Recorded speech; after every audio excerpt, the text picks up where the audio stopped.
Marie-Louise von Franz reminds us, the integration of the shadow is apprentice work, but the integration of the anima and the animus is a masterpiece.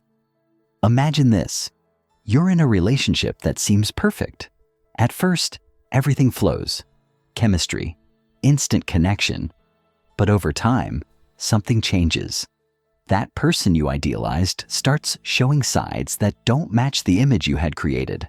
What seemed like love at first sight turns into a mirror, reflecting parts of yourself that you didn't even know existed. What's really happening? Carl Jung called it synchronicity, signals from the unconscious. How many times have you met someone by chance, and that person becomes key in your life? These coincidences are not random. They are a reflection of the inner energies of the anima and the animus, seeking integration. They invite us to delve deeper into ourselves and our relationships, revealing invisible patterns. This integration goes beyond superficial self-knowledge. It transforms how we feel, relate, and understand the world. It's like tuning an instrument, creating an internal harmony that changes our life. These internal forces influence our decisions and relationships without us realizing it. As we progress, you will better understand these energies and learn how to integrate them, leading you to a balanced life. Marie-Louise von Franz, a Swiss psychologist and close disciple of Carl Jung, dedicated her life to exploring the mysteries of the unconscious and archetypes. Through myths, fairy tales, and dreams, she revealed deep messages about how to integrate the anima and the animus to achieve inner balance. Her legacy continues to illuminate how these archetypes influence our desires and relationships. We often think that relationships are based on physical attraction or emotional compatibility. We tell ourselves we've found the right person when we feel an intense, almost magical connection. But what we don't know is that those connections are not always what they seem. Many times, we unconsciously project our anima or animus onto the other person. In other words, we don't see the other as they are, but as we want them to be, based on our unmet internal needs. Jung described it as carrying a lantern that casts shadows on a wall. We believe we are illuminating reality, but in fact, we only see distorted reflections of our unconscious. This contrast between what we believe is real and what is actually happening can lead to conflicts in our relationships if we are not aware of these projections. An example of this is one of von Franz's early cases under the supervision of Carl Jung. She treated a patient on the verge of emotional collapse, completely drained. When she sought Jung's advice, he gave an unexpected response: let her collapse. At first glance, it seemed contradictory, but Jung knew that true change only occurs when a person faces their shadows. Franz decided to follow her mentor's advice, allowing the patient to reach that critical point. The result was surprising. After the collapse, the patient experienced an inner peace that had seemed unattainable before. This experience taught Franz an essential lesson. The unconscious, like two opposing forces, needs to express itself freely for a deep balance to emerge. Just as day and night alternate naturally, our psyche also needs to go through its own cycles to restore inner harmony. Forcing early intervention can delay the process, but letting everything flow can release the peace we seek. In her book, Projection and Recollection, von Franz explains that the anima and animus are responsible for triggering irresistible or mysterious relationships. Often, these connections are not what they seem. Many times, they are unconscious projections. According to Jung, the anima and animus represent two opposing poles within the human personality. They are part of the collective unconscious, a shared memory of all humanity, which holds symbols and patterns inherited from the past. Imagine the collective unconscious as an immense library filled with stories and symbols that manifest in our lives and relationships without us being fully aware of them. The anima in men symbolizes their feminine side, intuition, emotions, and receptivity. The animus in women, on the other hand, represents their masculine side, linked to logic, reason, and leadership ability. This balance between the feminine and the masculine is key to understanding how these archetypes influence our daily life and relationships. In dreams, the anima in men appears as an enchanting or mysterious female figure who can be both seductive and destructive. Picture a woman wrapped in dim, mysterious light, slowly approaching. In contrast, the animus in women manifests as an authoritative or wise male figure, pushing them to confront their relationship with power. Jung explained that, unknowingly, we see others through a filter loaded with projections. In men, this manifests as idealizing women as savior or dangerous figures. In women, the animus is projected onto men, making them critical, controlling, or authoritarian. These projections create conflicts, as we see in others' qualities that actually come from our unconscious.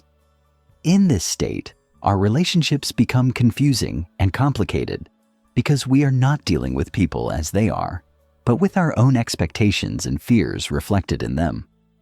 A clear example of this phenomenon is the case of Jack and Betty, a couple Carl Jung treated. Jack saw Betty as the perfect woman, projecting all his fantasies and emotional desires onto her. Betty, in turn, expected Jack to be a strong and protective figure, as dictated by her animus. At first, the relationship was intense, but soon the unrealistic expectations of both created conflicts. Jack felt drained trying to meet Betty's expectations, and she grew frustrated because he wasn't the protector she had envisioned. With Jung's help, both learned to withdraw these projections. Jack began to accept his own emotions without depending on Betty to fulfill them, and Betty developed her independence. This allowed them to find a healthier and more realistic balance in their relationship. This story shows us how, by integrating our anima and animus, we can heal our relationships and better understand the other person. These manifestations were already reflected in fairy tales. Marie-Louise von Franz explored how these traditional stories revealed deep psychological behaviors. For example, are you familiar with the tale of Bluebeard? Von Franz used it to illustrate what she called the vampiric animus, the destructive manifestation of masculine energy in the female psyche. Bluebeard represents a devouring, tyrannical force, similar to how a poorly integrated animus can act in a woman, making her critical, controlling, and emotionally draining to those close to her. This disconnects the woman from her feminine essence, creating toxic relationships and emotional voids. In her practice, von Franz also mentioned how an unbalanced animus in women generates constant inner doubts and excessive criticism of others. This state of possessed animus can lead them to feel insufficient and to demand from others what is impossible to fulfill.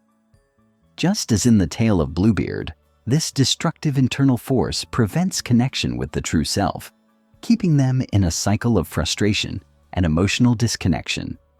Take a moment. Have you realized that you might know someone close who acts this way? Perhaps you've even felt this way yourself, haven't you? So far, it may seem that everything is negative, but that's not the case. Von Franz also believed that by consciously working with these energies, the animus can transform into a source of wisdom. A well-integrated animus provides stability and inner guidance, allowing for more conscious decisions and more balanced relationships. It acts as an inner advisor who, instead of criticizing, offers clarity and confidence in moments of doubt. If we project both energies onto our closest relationships, what happens when these projections are directed at public figures we admire? In today's society, the projections of the anima and animus are no longer limited to mythological or religious figures as in the past. Today, these archetypes are projected onto cultural icons, celebrities, and public leaders. Social media and the media have amplified this tendency, making us see influencers, politicians, and artists as reflections of our own aspirations. we reflect idealized qualities onto them, distorting our perception of reality. We see these people through a filter that hides who they really are, creating a cycle of unmet expectations. It's as if we placed a mask on them that reflects our own internal voids. We have seen how the anima and animus affect our lives. Now, let's discover 3 key steps to integrate them and achieve greater balance and clarity in our daily lives. Carl Jung provided a clear guide to integrating the anima and animus. Below, I share 3 key steps to begin this process. Step 1. Interpret your dreams. For Jung, dreams are messengers from the unconscious, revealing the parts of our psyche that need to be balanced. By identifying male or female figures in our dreams, we can recognize which aspects of our personality are at play, whether we are projecting our anima, animus, or repressed shadows. Step 2. Find clues in your relationships. Everyday relationships offer valuable clues about our projections. The people who evoke strong emotions in us, whether attraction or rejection, are often mirrors of unrecognized internal aspects. Working consciously with these emotions and patterns can help us integrate the energies of the anima and animus. Step 3. Reach the syzygy. This is the final step for the ultimate union of the anima and animus. Jung described this process as the integration of the masculine and feminine within us. This union represents wholeness and balance in the human psyche. Think of this union as a divine marriage or the alignment of stars like the sun and the moon. When we reach the syzygy, we achieve a state of harmony where these opposing energies finally work together, like a light bulb that, after years of being poorly fitted, finally shines brightly. If you've made it this far, you've probably asked yourself some questions or recalled people with anima and animus in different states. Perhaps you've even seen yourself reflected at some point. This process is an opportunity to find balance between logic and emotion, between power and receptivity. Now that you better understand these internal energies, I invite you to reflect on your relationships. Have you ever idealized someone only to later discover they weren't what you expected? Have you wondered if those coincidences in your life could be more than mere chance?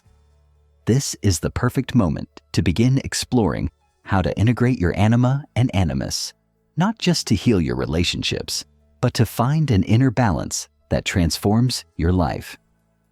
If you enjoyed our content and want to discover more, click on the video that appears on screen now. Don't forget to subscribe to Philosophy Play to continue exploring with us and receive content that inspires you to reflect. Thank you for being part of our community, and we'll see you in the next video.